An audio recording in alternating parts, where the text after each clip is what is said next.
Guys, how's it going? Just got done with the meeting today with the speaking engagements. It is about 10:30 and I am boarding a flight out to Johannesburg right here in Charlotte, North Carolina.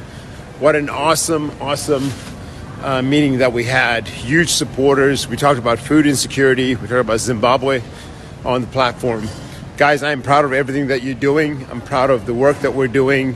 I am proud of the fact that we are making something happen this week. So for us, we present a third option, a third force. A lot of people have talked about it and they've assumed other identities as the third force. That third force is the Democratic Union of Zimbabwe. And I'll share with you what we've been doing over the last several months. A lot of work has been put in to ensure that we provide something that is solid, something that is sound, and gives tremendous hope to folks that have lost hope in the process of the electoral process for Zimbabwe and what the future means to them. And we'll share a little bit of that with you today. But what we want to do today is make the announcement. What importance for us is we come to where you are on the ground. We'll visit every single province, every single constituency, every single district. And we'll come and share the message with you.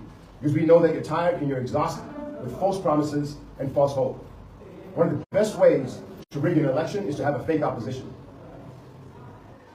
And that's the reason why we don't see change. We hear excuses. We hear blame. But all the while we ask, what are you doing to fix that problem? Well, we have worked on that tirelessly, and we are going to bring that solution to the people of Zimbabwe. Let's talk about who we are. We are the Democratic Union of Zimbabwe, built by Zimbabweans for Zimbabweans. We have looked at every corner of this country to find the best talents in leadership, provincially, constitutionally, and even down into some of our wards. The very first thing we did as a party is put together a constitution before we did anything else. At the very top, the first thing we want to understand is, who are we? And can people identify with who we are as an organization? The first thing we did put together was a constitution. The constitution of the party is greater than anyone that leads it. In any successful organization, this is extremely paramount. In every successful organization, including government, the occupant of the State House cannot be bigger than the State House. The State House supersedes any human being's lifetime. Why change? Then this is why change is necessary. So our constitution allows even the party to decide if I'm a good leader or not a good leader. It allows you, the citizens, to decide if I'm a good leader or not a good leader. And elect someone that represents your interests. The second thing we put in place was a code of conduct.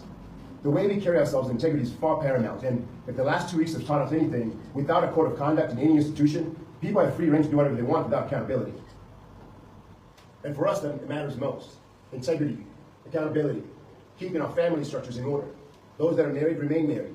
If they're women in politics, they're not abused or taken advantage of. So the code of conduct allows when money is transferred, money is moved around, monetary policies, that those are sound as well. Because if we can't self-govern, how can you expect us to govern and take over the state funds, state policy, economic development, international trade? We can't do that if we don't have a code of conduct where we are agents of the organization. We are based on 3 policies, on 3 foundations. At the beginning of that, and the solid foundation, is prosperity. Prosperity means a lot of things, but let me first share the 3 pillars. We have 3 pillars of our organization: prosperity, justice, and modernization. And that's the 3 things that we are focused on in the first 5 years in our government, 2023, 2028. In prosperity, which is the forward part of our organization thinking, is we need our country working again. We need jobs. We need to put jobs in place, and not just any jobs. We need good paying jobs. We need a minimum wage policy that allows families to send their kids to school, to put food on the table, and even enjoy the luxury of a year's hard work. Maybe take one holiday domestically. Maybe go to Caribbean, maybe go to Victoria Falls, you go to Great Zimbabwe, you go to Wangi. That the family can earn enough money, the individual can earn enough money to put their kids to school. Buy land that you actually own and create prosperity. So that is defined differently by each individual.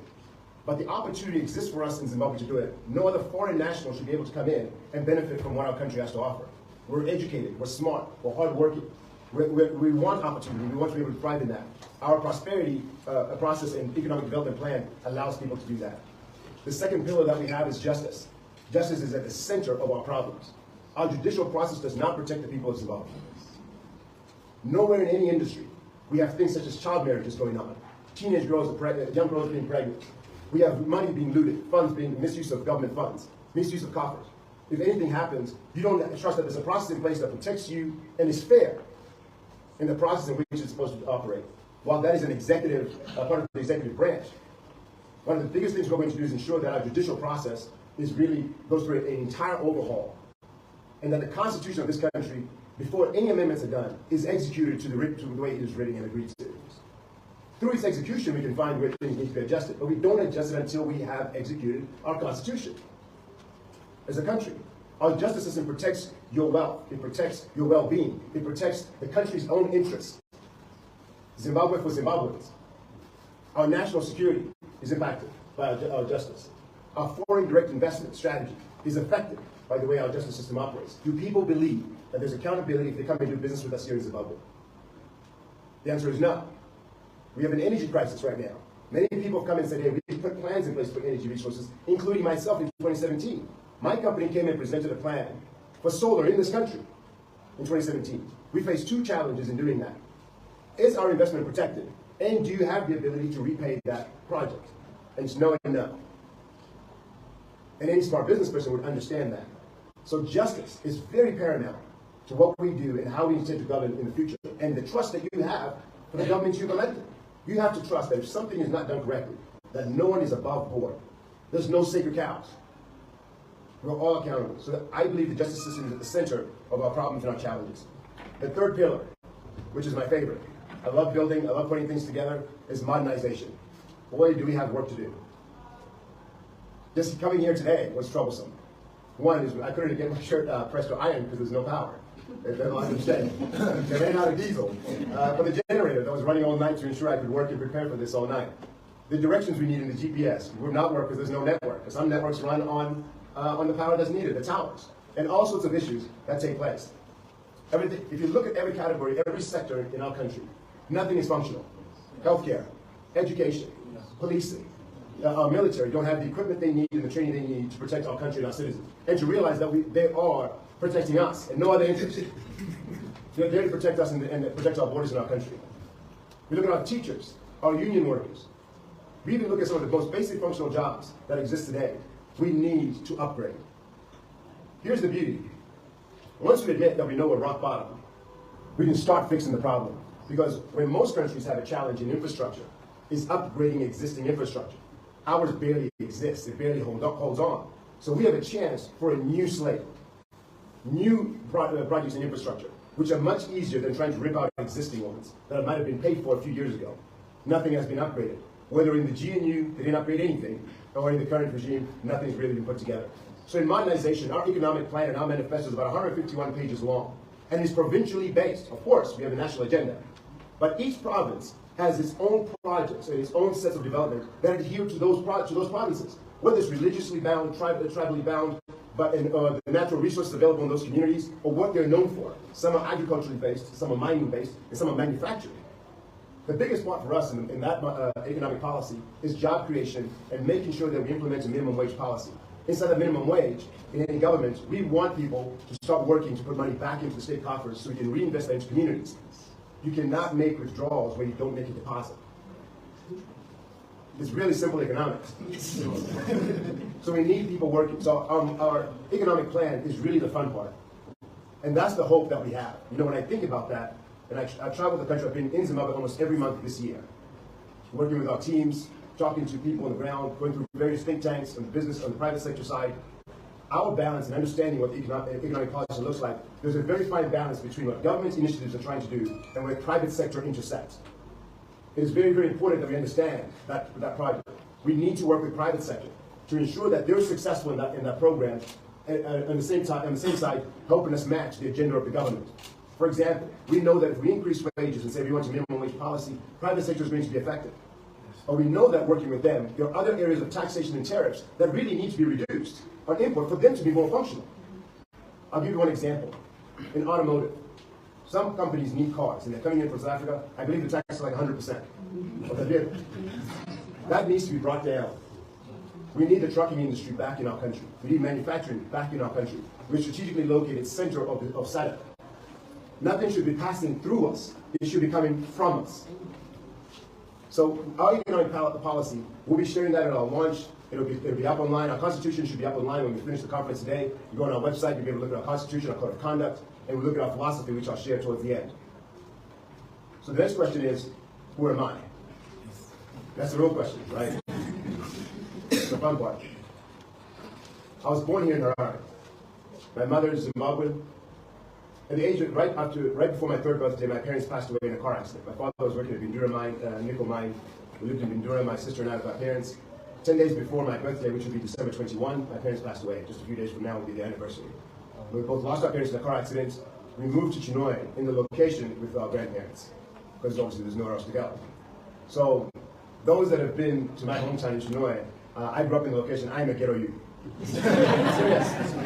I'm very serious. People are laughing, but some of them traveled with me the last few days. Our provincial coordinators traveled, and they saw that. They thought it was really a joke. I grew up, we never owned a car where I grew up. I went to Chinoy Primary. The headmaster there was my matron today. I'm still involved in the school's projects. I went to Chinoy High School as a cricket captain for 1 year at Chinoy High School. Chinoy because this is going to go around the world. But I am from Munyani. My family has a great legacy in Chinoy. My grandfather was the first headmaster and the founder of Chinoy Primary. He lobbied the Ian Smith government to put the first black school that was non-mission based in Chinoy. And Ian Smith's government said, we'll come and audit the numbers to determine if you deserve a school in the location. And my grandfather went all around the area. He went to Alaska, he went to all the Lions Den, all the neighboring areas, and talked to all the folks that were working and said, you need to come to Unyani and go in people's houses. So when they come to audit, they think there's a lot of us. And he passed. He did, and the school got built. That was the legacy of my grandfather. He built a second one after that. My grandmother served a tremendous time. She was the first black employee, first Zimbabwean black employee at Chinoy High School. Many people have gone through her care. She was a matron for almost 50 years at Chinoy High School. My mother went to school there. I went to school there. So for those that start doing research, the investigative journalists, they will see that Chinoy is home for me. I am Zimbabwean. I'm also the same person that helped get some kids back from Ukraine. So some of you saw that.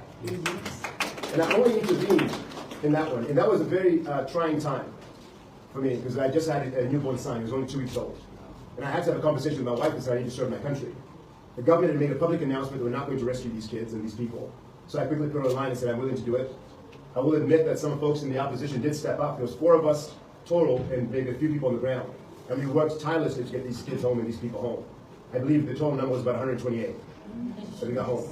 The parents called and communicated. We try to serve where we can. I am a father, I'm a husband, I'm a Christian, I'm an entrepreneur, and I'm a follower of God. I believe that we need to serve our country. How did I come to this process? I have tried to serve in ways that were non-governmental. I've tried private sector to bring opportunity and business to the country. I've been a philanthropist, where people have contacted me and said, we've got a situation here, do you mind contributing? And I have, we'll send funds. But what happens is, we can no longer talk about charity in our country. We need to talk about prosperity and being able to manage ourselves and have infrastructure in place.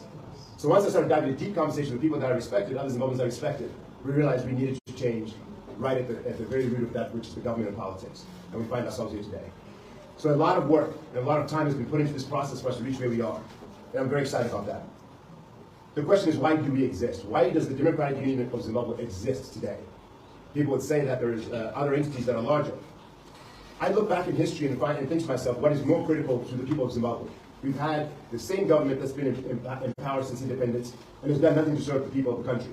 We've slid so far backwards, even our credit rating as a country is extremely bad. There are countries that have been through severe war that have a better credit rating than we do, better monetary policy than we do. They manage inflation better than we do, and we've never been to war. So we look at what other candidates present themselves to say they want to govern and want to take over and help improve this country. And I look back at an organization, the MDC, and what was one of the most disappointing things that I saw and we experienced was the split of that majority of that alliance. Essentially, 2 people could not follow the constitution of a party for the people, and they split it. All the project since 2002, 2005, 2008, for them to split it simply based on ego and elitist attitude is the reason we exist, because they're no longer serving the people. This was the election for the opposition to get a majority in parliament. Even if State House wasn't the win, the majority should have been winning this election to put in place reforms. If we look back in the last 4 years, now I can serve 10 years under the Constitution. Minimum 5 years. I have a life outside of politics, and those may look into that will discover very quickly that I have a very good life out of politics that I've created for myself as a kid that's an orphan that grew up in the location. I would like to think that I put something in place.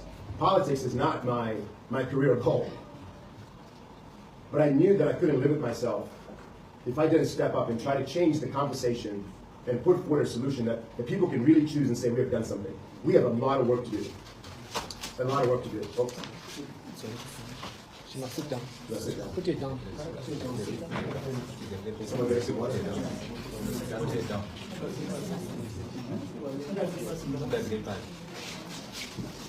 Can someone get us some water? I hope she's okay. All right, I'm talking too long. That's a sign. Yeah, I hope she's okay. All right, let's come up to now the upcoming elections. In the upcoming elections, one of the things that we looked at is the structures in our provinces. We do have structures in place. I know people are going to ask about that. They're going to ask about infiltration. Guys, it's the world that we're in, and this is the politics that we're in. You have to have measures in place. It happens. Infiltration even happens in large corporate dealings. There's also the things that take place there. And when we're looking at the upcoming elections, electoral reforms, there's no time for them. If we're really being honest, there's no time for electoral reforms. What we need to do is work with organizations. No participation there from political parties is because they may also be affected by the voters' roll. The voters' roll is not exclusive. It's not leaning one direction. It's not all the incumbents saying it's all benefit the incumbent. There are some results that have come back that have shown that even the opposition might have also had where the voters' roll favored them in some areas. For DUZ, the voters' roll doesn't impact us because the past has not existed. This is for us. This is our first election. So we want it to be in order. We want it to be accurate. We want to make sure that the people that are listed there can go and cast their vote in the areas they're registered in. So we are going to support that, and we do recommend and require ZEC to provide that publicly so that can be verified in order to ensure a free and fair election. We talk about the same thing in free and fair election is free media, free access to information. We want to ensure that, do we have help? Is help coming?